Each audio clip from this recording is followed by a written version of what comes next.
നമസ്കാരം, കേരള ടെക് വേൾഡിൻ്റെ പുതിയൊരു എപ്പിസോഡിലേക്ക് സ്വാഗതം. ഇന്നത്തെ എപ്പിസോഡിൽ നമ്മൾ പറയാനായിട്ട് പോകുന്നത് നിങ്ങളെല്ലാവരും അറിഞ്ഞൊരു വാർത്തയെ ബേസ് ചെയ്തിട്ടാണ്. അതായത് കേരള സിലബസിൽ +2 എക്സാമിനേഷൻ കംപ്ലീറ്റ് ചെയ്ത് എൻട്രൻസ് അറ്റൻഡ് ചെയ്ത കുട്ടികളുടെ 27 മാർക്ക് കുറച്ചതിനെ സംബന്ധിച്ചിട്ടാണ്. അതേസമയം CBSE സ്റ്റുഡൻസിന് 8 മാർക്ക് അധികമായിട്ട് നൽകുകയും ചെയ്തു.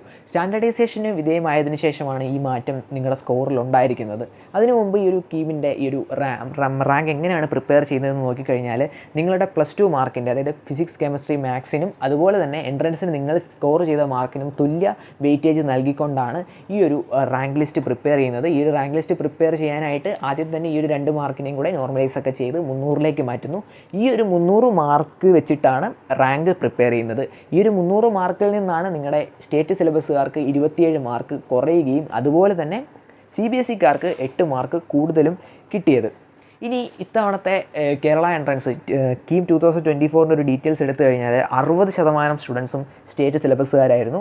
ഇനി അടുത്തതായിട്ട് പറയാനുള്ളത് ആദ്യത്തെ 5000 റാങ്കിൽ ഉൾപ്പെട്ടിട്ടുള്ള കുട്ടികളുടെ ഡീറ്റെയിൽസാണ്. 5000 റാങ്കിൽ ഉൾപ്പെട്ടിട്ടുള്ളതിൽ 2034 പേര് സ്റ്റേറ്റ് സിലബസുകാരായിരുന്നു. അതിൽ 2785 പേര് CBSE, അതുപോലെ തന്നെ 162 പേര് ISE, അതുപോലെ തന്നെ 19 ആൾക്കാർ മറ്റ് സിലബസുകളിൽ നിന്ന് പഠിച്ച കുട്ടികളായിരുന്നു.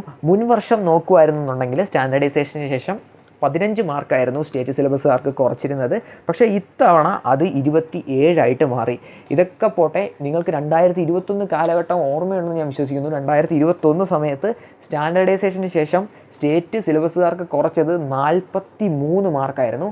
അതിന് വ്യക്തമായിട്ടുള്ള കാരണമുണ്ട്. അതായത് നിങ്ങൾക്കറിയാം, 2021 എന്ന് പറയുന്നത് കോവിഡ് ടൈമായിരുന്നു. കോവിഡ് ടൈമിൽ സർക്കാർ കുട്ടികളുടെ ഒരു പഠനഭാരം കുറയ്ക്കാനായിട്ട് കുറേ ടോപ്പിക്സ് സിലബസിൽ നിന്ന് എടുത്ത് കളഞ്ഞില്ല, പഠിക്കണ്ടെന്ന് പറഞ്ഞു. അപ്പം വളരെ ഫോക്കസ് ഏരിയ ഉള്ള ടോപ്പിക്സ് മാത്രം നോക്കിക്കൊണ്ട് പോയി കഴിഞ്ഞാൽ കുട്ടികൾക്ക് പാസ്സാകുമായിരുന്നു, നല്ല മാർക്ക് മേടിക്കുമായിരുന്നു. ഇത് പ്രയോജനപ്പെടുത്തി ഒരുപാട് വിദ്യാർത്ഥികൾ മികച്ച മാർക്ക് സ്കോർ ചെയ്തു.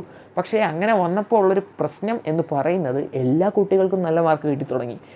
അതായത് ഒരു സിലബസിൽ പഠിച്ച എല്ലാ കുട്ടികൾക്കും നല്ല മാർക്ക് കിട്ടുകയാണെന്നുണ്ടെങ്കിൽ ആ ഒരു പർട്ടിക്കുലർ സിലബസിൻ്റെ ടോട്ടൽ വെയിറ്റേജ് കുറയാണ്. സ്റ്റാൻഡർഡൈസേഷൻ പ്രക്രിയയുടെ പ്രത്യേകത തന്നെ അതാണ്. അതായത് നിങ്ങളൊരു സിലബസിൽ പഠിക്കുന്നു, അതായത് നിങ്ങൾ സ്റ്റേറ്റോ CBSEയോ ISEയോ എന്തോ ആയിക്കോട്ടെ, നിങ്ങളൊരു സിലബസിൽ പഠിക്കുന്നു.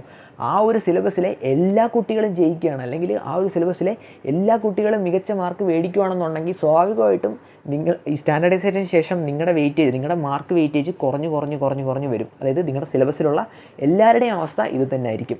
സോ പരീക്ഷകൾ ടഫാണെന്നുണ്ടെങ്കിൽ, ഇപ്പം സ്റ്റേറ്റ് സിലബസിനെ വെച്ചിട്ട് കമ്പയർ ചെയ്യുകയാണെങ്കിൽ CBSE അതുപോലെ തന്നെ ISE സിലബസുകൾ അത്യാവശ്യം ടഫ് തന്നെയാണ്.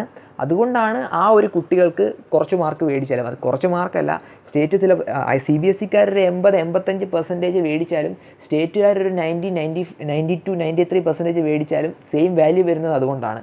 അതായത് നിങ്ങൾ പഠിക്കുന്ന സിലബസ് എത്രത്തോളം ഡിഫിക്കൽട്ട് ആവുന്നോ നിങ്ങൾ മേടിക്കുന്ന മാർക്കിന് അത്രത്തോളം വാല്യൂ കൂടിക്കൊണ്ടിരിക്കും. ഇതാണ് നിങ്ങൾ എപ്പോഴും മനസ്സിൽ വെച്ചേക്കേണ്ടത്. അപ്പോൾ ഇതിനൊരു പ്രതിവിധി എന്നുള്ള രീതിക്ക് പറഞ്ഞിരുന്ന ഒരു കാര്യം, റെക്കമെൻഡ് ചെയ്തിരുന്ന ഒരു കാര്യം എന്ന് പറയുന്നത് എൻട്രൻസിൻ്റെ സ്കോർ ബേസ് ചെയ്തിട്ട് മാത്രം, അതായത് എൻട്രൻസിന് നിങ്ങൾ എത്ര സ്കോറാണോ മേടിച്ചത് അതിൻ്റെ ബേസിസിൽ റാങ്ക് ലിസ്റ്റ് പ്രിപ്പയർ ചെയ്തുകൂടെ എന്ന് ചോദിച്ചവരുണ്ടായിരുന്നു. അവരോടായിട്ട് പറയാനുള്ളത്, അങ്ങനെ ഒരു സംഭവം ചെയ്തിരുന്ന സമയത്ത് ആദ്യത്തെ 5000 റാങ്കിനകത്ത് വന്നതിൽ 80% പേരും CBSE അതുപോലെ തന്നെ ISE സ്റ്റുഡൻസ് മാത്രമായിരുന്നു.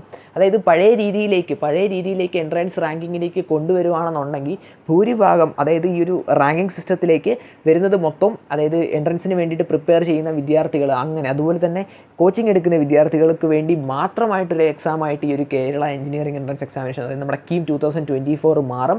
നിർദ്ധരായിട്ടുള്ള വിദ്യാർത്ഥികൾക്ക് ഈ അഡ്മിഷൻ കിട്ടാനുള്ള അവസരം കുറയും എന്നതിൻ്റെ പേരിലും കൂടിയാണ് ഈ ഒരു സ്റ്റാൻഡർഡൈസേഷൻ എന്നൊരു പ്രക്രിയ കൂടി ഇൻട്രൊഡ്യൂസ് ചെയ്തതെന്ന് കൂടി പറയുകയാണ്. സോ ഒരു വീഡിയോ യൂസ്ഫുൾ ആയത് കരുതുന്നു. You are watching Kerala tech world, signing out.